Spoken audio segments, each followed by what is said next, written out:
Ladies and gentlemen.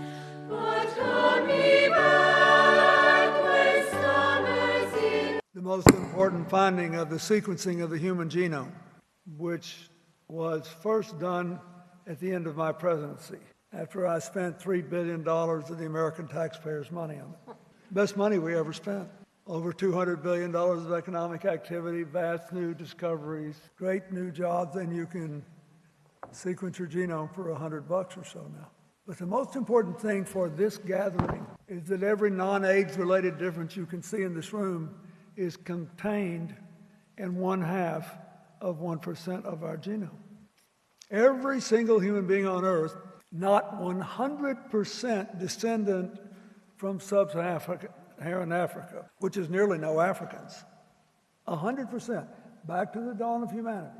Every other human being has between 1 and 4% of his or her genome inherited from our pre-human ancestors, the Neanderthals. I remember I read that one day and I go prancing into Hillary expecting to be impressing her with my vast knowledge of allied science. And she said she could have told anybody that I was part Neanderthal. What's the big deal about that? I said, I know, but you are too. You don't have to give up your tribal identity to respect the larger humanity. How we think about this will determine how we deal with everything else. With climate change, with the largest species destruction rate since in 10,000 years, with vast economic inequalities, with all these other issues, cyber terrorism and all of that. It begins with this. Who am I? Who are you?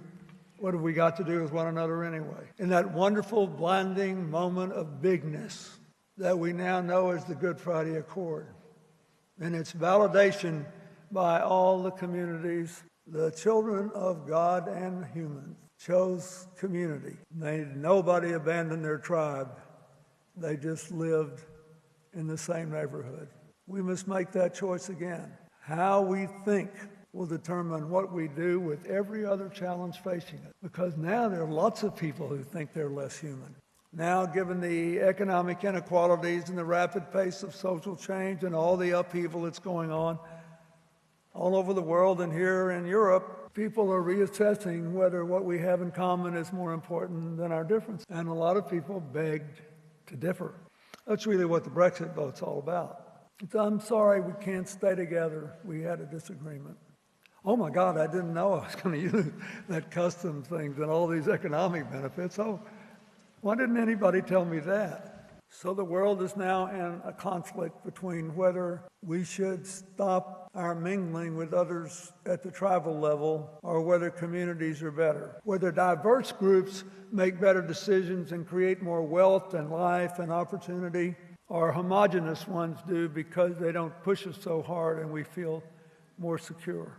I could fill this great auditorium with the scientific evidence that diverse groups make better decisions than homogeneous ones, better decisions than lone geniuses. But more important, we can't get away from each other. And so we should look at our neighbors without regard to their race, their religion, their orientation, their whatever. I love to quote Pope Francis because I went to a Jesuit university. The Catholics never had a Jesuit pope before. They never again, but it's been a nice ride. And he says that we should live in a culture of encounter. Not that we should agree with each other all the time. Not that anybody should be right all the time. But that we should encounter each other as people and find ways to be together. That's really what the Good Friday Accord did.